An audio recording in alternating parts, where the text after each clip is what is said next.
Hi ළමයි welcome back to my YouTube channel. ඉතින් ඔයාලා හැමෝම ආදරෙන් පිළිගන්නවා මගේ YouTube channel එකට. ඉතින් මම අද ඔයාලට ගෙනාවේ මගේ O level journey එක ගැන.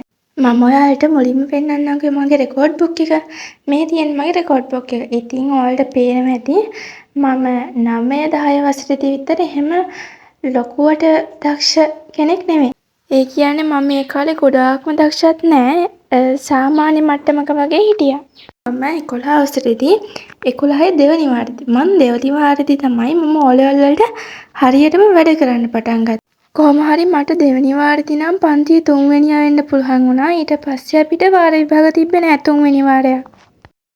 මම මුලින්ම ඔයාලට කියන්නම් මම කොහොමද ටයිම් ටේබල් එකක් හදාගත්තද නැත්නම් කොහොමද මම වැඩ කරේ කියලා. මම මුලින්ම කියන්නම් මම වැඩ කරපු පළවෙනිම plan එක ගැන. මම වැඩ කරේ ඇත්තටම මේ plan එක අපිට දුන්නේ මගේ සයන්ස් ක්ලාස් එකේ සර් කෙනෙක්. එයා අපිට ඒ සතියේ කරන වැඩ ටික පොතෙන් ලියන්න කිව්වා. ඊට පස්සේ එයා ඒ ක්ලාස් එක වෙලාවේදී අපේ පොත් බලනවා. ඒකෙදි අපිට කරන්න තියෙන්නේ කොලම්ස් තුනකට බෙදාගෙන පළවෙනි එකේ date එකයි ඊට පස්සේ ඊළඟ එකේ අපි කරන වැඩේ ඊළඟ දවසේ signature එකයි දාන එක. ඒකෙදි දවස දාලා ඊට පස්සේ ඔයා දවසේ වෙලාවයි ඒ වෙලාවේ කරපු වැඩයි එහෙම දවසේ දාලා දවසේ රෑ අම්මට කියලා සයින් එකක් ගන්න ඕනේ. මේ විදිහට දවස් 7ම කරලා ඊළඟට ක්ලාස් වෙන දවසේ පෙන්වන්න තමයි තියෙන්නේ. ඉතින් මම මේ විදිහට තමයි මම 11 වසරේ මුල ඉඳන්ම කොහොම හරි අගක් වෙනකම් මේ විදිහට තමයි මම වැඩ කරේ. ඉතින් ළමයි O level විභාගයේ ලංවෙදී කියන්නේ දවස් 50ක් විතර තියෙද්දී මම ඒ ක්‍රමය වෙනස් කරලා මම to do list එකක් වගේ ලියලා ඒ කියන්නේ අපි වැඩ කරන්න කලින් ඉස්සලා අපි කරන වැඩ ටික ලියාගෙන ඊට පස්සේ එහා පැත්තෙන් පොඩි කොලම් එකක් ගහගන්න අපි කරපු වැඩ වල ටික් දාගන්න. අන්න ඒ විදිහට මම කොහොම හරි O level විභාගයට කලින් දවස් 50 විතර ඒ විදිහට තමයි වැඩ කරේ. තව දෙයක් තමයි ළමයි මේකෙදි මම සබ්ජෙක්ට් එක කොච්චර වෙලාවක් පාඩම් කරාද කියලා ඉස්සරහින් පොඩ්ඩක් ලියවා. ඊට පස්සේ දවසට කරපු මුළු පැය ගාන බලලා කියන්නේ සමහර දවස්වලට පැය 14ක් විතර වැඩ කරලා තියෙනවා. ඇත්තටම ඒක දකිද්දිත් මාට සතුටුයි නේ. කියන්නේ පොඩි හර මොටිවේෂන් එකක් දෙනවා මම මෙච්චර වෙලා දවසට පාඩම් කරලා තියෙනවා එහෙම කියලා දකිද්දි ඇත්තටම මාට සතුටුයි. ඉතින් ඇත්තටම මේ ක්‍රමෙත් හොඳයි. ඉතින් මේ ක්‍රමයට වැඩිය මම මේ ඊළඟට කියන්න යන ක්‍රමය තමයි ගොඩක් හොඳ. ඒකෙදි මම අර කලින් කියපු එකේ මම සබ්ජෙක්ට් එකට ඉස්සරහින් කොච්චර පැය ගාණක් වැඩ කරාද කියලා ලියුවේ. ඒ වුණාට මම මේක හදාගත්තේ කොහොම හරි ඒක දවස් 10කට විතර කලින් හදාගත්තේ මම මේ පෙන්නන එක. මේකෙදි මම කරේ යට ඉඳන් 15ට 1 2 3 4 5 වගේ ඔහම ඒ කියන්නේ පැය 24ක් ලියාගත්තා. අංක 24. ඊට පස්සේ ඉස්සරහට කොටු 4ක් හිතන විදිහට 15 30 45 60 කියලා ඒ විදිහට අර මිනිත්තු බෙදාගත්තා. එතකොට පැයකට හරියනවනේ. ඊට පස්සේ මම දැන් මම මෙච්චර පැය ගාණක් පාඩම් කරා නම් ඒ පැය ගාණ මම highlight කරා. ඔයාලට highlight කරන්න පාට කරන්න ඕන විදිහක් පුළුවන්. මේකෙදි තියෙන ලොකුම වාසිය තමයි අපේ දවසම මේකෙන් අපි දැනගන්න ඕනේ මම කොච්චර වෙලාවක් දවසට පාඩම් වැඩ කරනවද කොච්චර වෙලාවක් ඒ කියන්නේ වෙන වැඩවල යෙදෙනවද වගේ දේවල් දැනගන්න පුළුවන්. ඒ නිසා මට හිතෙනවා මේක මාරුම් වටින plan එකක් කියලා. ඒක තමයි මට හම්බුන හොඳම plan එක කියලා මම නම් හිතන්නේ. ඉතින් ළමයි ඊළඟට මම ඔයාලට කියන්නම් මම කොහොමද විෂය කරුණු මතක තියෙන විදිහට හරියට පාඩම් කරේ කියලා.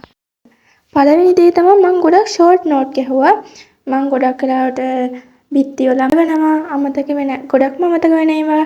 ඊට පස්සේ ඔය මම මොකක් හරි පේපර් එකක් කරත් ඒකේ ඒ ප්‍රශ්නෙකට අදාළ ෂෝට් නෝට් එකක් ගන්න පුරුදු වෙලා හිටියා. ඒ වගේම තමයි ළමයි මම විචාර ලියත් උත්ෘත එහෙම පොඩිවට ෂෝට් නෝට් කොලවල ලියාගත්තා. ඊට පස්සේ දවසට දෙතුන් පාරක් ඒ ෂෝට් නෝට් කොලේ බලනවා. මේ විදිහට ඒ කියන්නේ කවි වගේ ඒවා නම් මම ලියාගත්තේ නෑ. ඒ කියන්නේ පාඩම් කරන්නම තියෙන වගේ ඒවා තමයි ලියාගත්තේ. කවි වගේ ඒවා මම කරේ ගොඩක් වෙලාවට දැන් YouTube එකේ තියෙන වීඩියෝස් කවි පාඩම් කරගන්න පුළුවන් විදි. ඒ වගේම තමයි අපේ සර් කෙනෙක් හිටියා. ඒ සර් අපේ ක්ලාස් යද්දි හැමදාම කවි ටික ගන්නවා. ඉතින් ඒ නිසා මට නම් කවි ටික එහෙම පාඩම් කරගන්න කියලා ලොකු මොනාවක් තිබ්බේ නෑ. ඒ වගේම තමයි ළමයි මම ෂෝට් නෝට් පොත් යූස් කරා. ගොඩක් අය බනිනවා ඇත්තටම ෂෝට් නෝට් එහෙම කඩෙන් ගන්න එපා තමන්ම හදාගන්න එක හොඳයි කියලා.